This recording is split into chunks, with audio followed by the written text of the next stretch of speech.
20 जुलाई 1969 ଏହା ସେହି ତାରିଖ ଯେଉଁଦିନ ପ୍ରଥମ ଥର ମଣିଷ ଚନ୍ଦ୍ରପୃଷ୍ଠରେ ପାଦ ରଖିଥିଲା। ଭାରତୀୟ ସମୟ ଅନୁସାରେ ଭୋର 1:47ରେ ଆମେରିକାର ମହାକାଶଚାରୀ ନୀଲ ଆର୍ମଷ୍ଟ୍ରଙ୍ଗ ଆମେରିକାର ଆପୋଲୋ 11 ମିଶନ ଦ୍ୱାରା ଚନ୍ଦ୍ରପୃଷ୍ଠରେ ପାଦ ଥାପିଥିଲେ। ଏହା ମାନବ ଇତିହାସର ଗୋଟିଏ ମହତ୍ତ୍ୱପୂର୍ଣ୍ଣ ମୁହୂର୍ତ୍ତ ଥିଲା, କାହିଁକି ନା ସେହି ଦିନ ମଣିଷ ଯାହା ହାସଲ କରିଥିଲା, ଦିନେ ତାହା କଳ୍ପନା କରିବା ମଧ୍ୟ ମଣିଷ ପାଇଁ ଅସମ୍ଭବ ଥିଲା। ଆଜି ପର୍ଯ୍ୟନ୍ତ ମୋଟ 12 ଜଣ ଆମେରିକୀୟ ମହାକାଶଚାରୀ ଚନ୍ଦ୍ରରେ ପାଦ ରଖିଛନ୍ତି।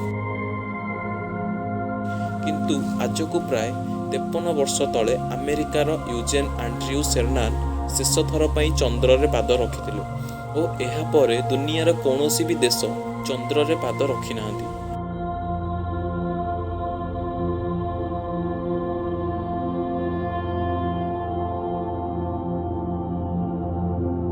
ଉଣେଇଶହ 1969 ପର୍ଯ୍ୟନ୍ତ ମୋଟ 12 ଜଣ ଆଷ୍ଟ୍ରୋନଟ୍କୁ ଚନ୍ଦ୍ରପୃଷ୍ଠକୁ ପଠାଯାଇଥିଲା, କିନ୍ତୁ ଏହା ପରର 53 ବର୍ଷ ଭିତରେ ଜଣକୁ ମଧ୍ୟ ପଠାଯାଇ ନାହିଁ।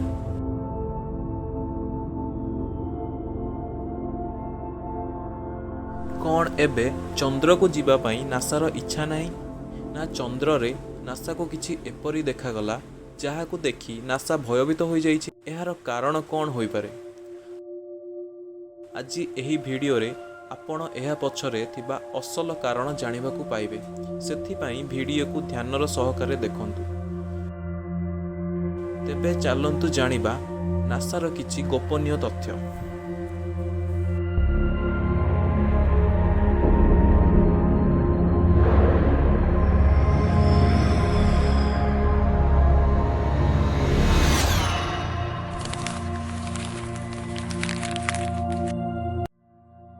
ସାଧାରଣତଃ ଆମେ ଯେତେବେଳେ ପୃଥିବୀରୁ ବାହାରକୁ କୌଣସି ଗ୍ରହକୁ ଯିବା କଥା ଚିନ୍ତା କରୁ, ସେହି ସମୟରେ ଆମ ମନରେ ପ୍ରଶ୍ନ ଆସେ କି କ'ଣ ମଣିଷମାନଙ୍କ ପାଖରେ ଏତେ ଦୂର ଯିବା ପାଇଁ ଅତ୍ୟାଧୁନିକ ଯାନ ବା ଉପକରଣ ଅଛି? କିନ୍ତୁ ଯଦି ଆମେ ଚନ୍ଦ୍ରର କଥା କହିବା, ତେବେ ନାସା ମଣିଷମାନଙ୍କୁ 6 ଥର ସଫଳତାର ସହ ଚନ୍ଦ୍ରରେ ଅବତରଣ କରାଇ ସାରିଛି। ତେବେ ନାସା ଏବେ ଚନ୍ଦ୍ରକୁ ଯାଉନି କାହିଁକି? ଏବେର ସମୟରେ ଦୁନିଆର ଅଲଗା ଅଲଗା ଦେଶ ମହାକାଶ ଉପରେ ଗବେଷଣା ଚଳାଇଛନ୍ତି ଓ ସବୁ ଦେଶମାନଙ୍କ ମଧ୍ୟରେ ଏଥିପାଇଁ ପ୍ରତିଦ୍ୱନ୍ଦ୍ୱିତା ମଧ୍ୟ ଦେଖାଯାଏ। କିନ୍ତୁ ସେମାନେ କେବେ ମଣିଷମାନଙ୍କୁ ଚନ୍ଦ୍ରପୃଷ୍ଠକୁ ପଠାଇବାର ଚେଷ୍ଟା କ'ଣ ପାଇଁ କରିନାହାନ୍ତି? ଏହା ଜାଣିବା ପାଇଁ ଆମକୁ ଦୁନିଆର କିଛି ମୁଖ୍ୟ ସ୍ପେସ୍ ଏଜେନ୍ସି ଯେମିତି ନାସା, ଇସ୍ରୋ, ରସ୍କସ୍ମସ୍ ଓ ସେମାନଙ୍କର ମହାକାଶ ମିଶନରେ ଆସୁଥିବା କିଛି ବାଧକତା ବିଷୟରେ ଜାଣିବାକୁ ପଡ଼ିବ। ତ ଚାଲନ୍ତୁ ପ୍ରଥମେ ଜାଣିବା ଦୁନିଆର ସବୁଠୁ ବଡ଼ ସ୍ପେସ୍ ଏଜେନ୍ସି ନାସା ବିଷୟରେ, ଯିଏକି ଏକମାତ୍ର ସ୍ପେସ୍ ଏଜେନ୍ସି ମନୁଷ୍ୟମାନଙ୍କୁ ଚନ୍ଦ୍ରପୃଷ୍ଠରେ ଅବତରଣ କରାଇବାରେ।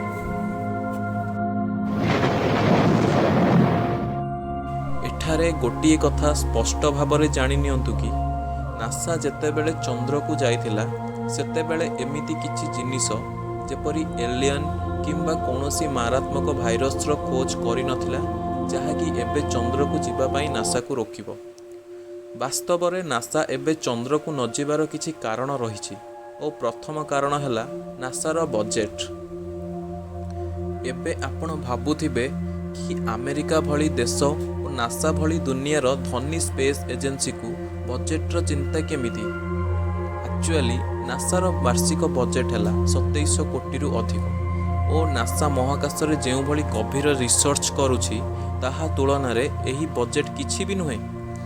ଆମେରିକାର ଚନ୍ଦ୍ର ମିଶନ ଆପୋଲୋ ପ୍ରୋଗ୍ରାମ ପାଇଁ ନାସା ସେତେବେଳେ ଯେତିକି ଖର୍ଚ୍ଚ କରିଥିଲା, ତାହାର ମୂଲ୍ୟ $2500 କୋଟି ଥିଲା, ଯାହାକି ଏବେର 20,000 କୋଟି ଟଙ୍କା ସହ ସମାନ।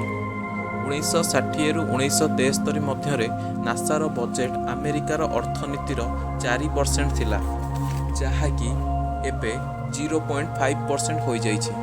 ଏଥିରୁ ସ୍ପଷ୍ଟ ଜଣାପଡ଼ୁଛି କି ଏବେ ଆମେରିକା ଚନ୍ଦ୍ର ମିଶନରେ ଏତେ ଖର୍ଚ୍ଚ କରିବାକୁ ଚାହୁଁନି। ଆମେରିକାର ଚନ୍ଦ୍ର ମିଶନ ସେତେବେଳେ ଆମେରିକାର ପ୍ରଧାନମନ୍ତ୍ରୀ ଜନ୍ ଏଫ୍ କେନେଡିଙ୍କ ଅଧୀନରେ ଥିଲା। କେନେଡି ଏହି ମିଶନ ଦ୍ୱାରା ଆମେରିକା को दुनियार श्रेष्ठ देश और ରୁଷିଆ को नीच देखाइबा ପାଇଁ ଚାହୁଁଥିଲେ ଓ ତାହା ଆମେରିକା ହାସଲ କରି ହିଁ ସାରିଛି। ହୁଏତ ସେଥିପାଇଁ ଏବେ ଆମେରିକା ଚନ୍ଦ୍ରକୁ ଯିବାକୁ ଚାହୁଁନି।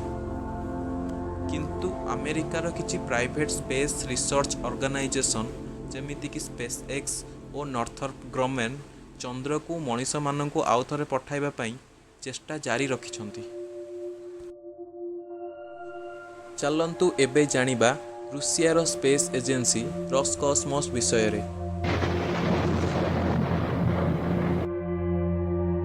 ଯେମିତିକି ଆମେମାନେ ଜାଣିଛେ ରୁଷର ଲୁନା 2 ମହାକାଶଯାନ ଚନ୍ଦ୍ର ପୃଷ୍ଠରେ ସର୍ବପ୍ରଥମେ ଅବତରଣ କରିଥିଲା। ଏହା ସତ୍ତ୍ୱେ ରୁଷ ଚନ୍ଦ୍ରପୃଷ୍ଠକୁ ମଣିଷମାନଙ୍କୁ ପଠାଇବାକୁ କେବେ ବି ଚେଷ୍ଟା କରିନଥିଲା, ଯାହାକି ବିଶ୍ୱାସଯୋଗ୍ୟ ନୁହେଁ। ଏହା କୁହାଯାଏ କି ରୁଷ ମଣିଷମାନଙ୍କୁ ଚନ୍ଦ୍ରକୁ ପଠାଇବା ପାଇଁ ଗୁପ୍ତରେ ବହୁତ ଗୁଡ଼ିଏ ମିଶନ କରିଥିଲା, କିନ୍ତୁ ସଫଳ ହୋଇପାରିନଥିଲା ଓ ପରେ ସୋଭିଏତ ୟୁନିୟନ ଭାଙ୍ଗିଯିବା ପରେ ରୁଷରେ ଆର୍ଥିକ ସଙ୍କଟ ଦେଖାଯାଇଥିଲା, ଯାହାଦ୍ୱାରା ରୁଷର ଚନ୍ଦ୍ରକୁ ଯିବାର ସ୍ୱପ୍ନ ଅଧାରେ ରହିଗଲା। କିନ୍ତୁ ରୁଷ 2030 ସୁଦ୍ଧା ମଣିଷମାନଙ୍କୁ ଚନ୍ଦ୍ରପୃଷ୍ଠକୁ ପଠାଇବାର ଲକ୍ଷ୍ୟ ରଖିଛି।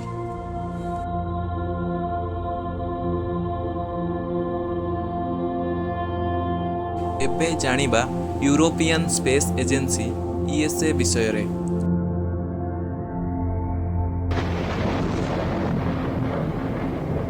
ଇଏସ୍ଏ ଜାରି କରିଥିବା କିଛି ରିପୋର୍ଟ ଅନୁସାରେ 2030 ସୁଦ୍ଧା ଏହି ସଂସ୍ଥା ଚନ୍ଦ୍ରରେ ବସତି ସ୍ଥାପନ କରିବାକୁ ଲକ୍ଷ୍ୟ ରଖିଛି। କିନ୍ତୁ ସତ୍ୟତା ହେଲା ଇଏସ୍ଏ ଆଜି ପର୍ଯ୍ୟନ୍ତ ଗୋଟିଏ ମଧ୍ୟ ଚନ୍ଦ୍ର ମିଶନ କରିନାହିଁ ଓ ଏହା ଜାଣିବା ପରେ ଇଏସ୍ଏ ଚନ୍ଦ୍ରରେ 2030 ସୁଦ୍ଧା ବସତି ସ୍ଥାପନ କରିବା ବହୁତ କଠିନ ସାବ୍ୟସ୍ତ ହୋଇପାରେ। ଦୁନିଆର ପ୍ରାୟ ସମସ୍ତ ମୁଖ୍ୟ ଦେଶ ଚନ୍ଦ୍ର ମିଶନ କରୁଛନ୍ତି ବା କରିବାକୁ ଲକ୍ଷ୍ୟ ରଖିଛନ୍ତି, ତ ଏଥିରେ ଚୀନ ପଛକୁ କେମିତି ରହିବ? ଏବେ ଜାଣିବା ଚୀନର ସ୍ପେସ୍ ଏଜେନ୍ସି ସିଏନ୍ଏସ୍ଏ ବିଷୟରେ।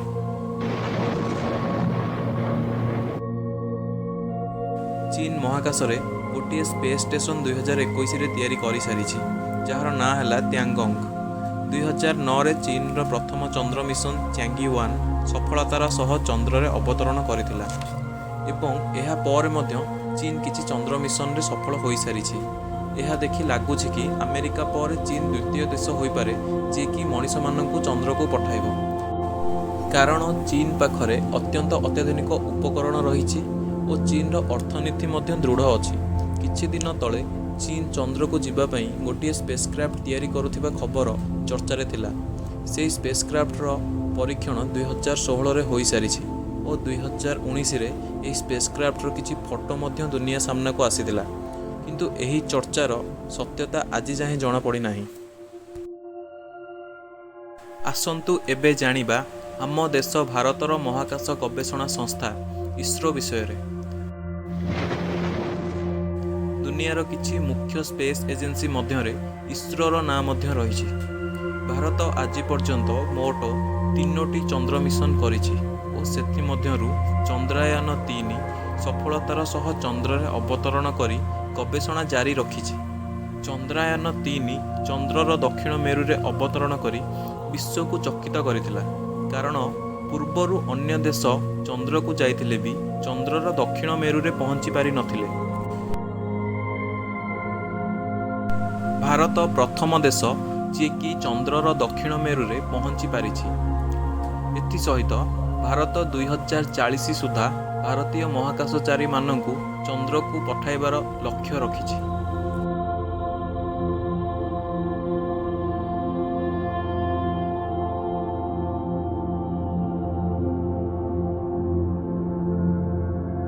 ଏହା ଥିଲା ମଣିଷ ଏବେ ଚନ୍ଦ୍ରକୁ ନ ଯିବାର କିଛି କାରଣ।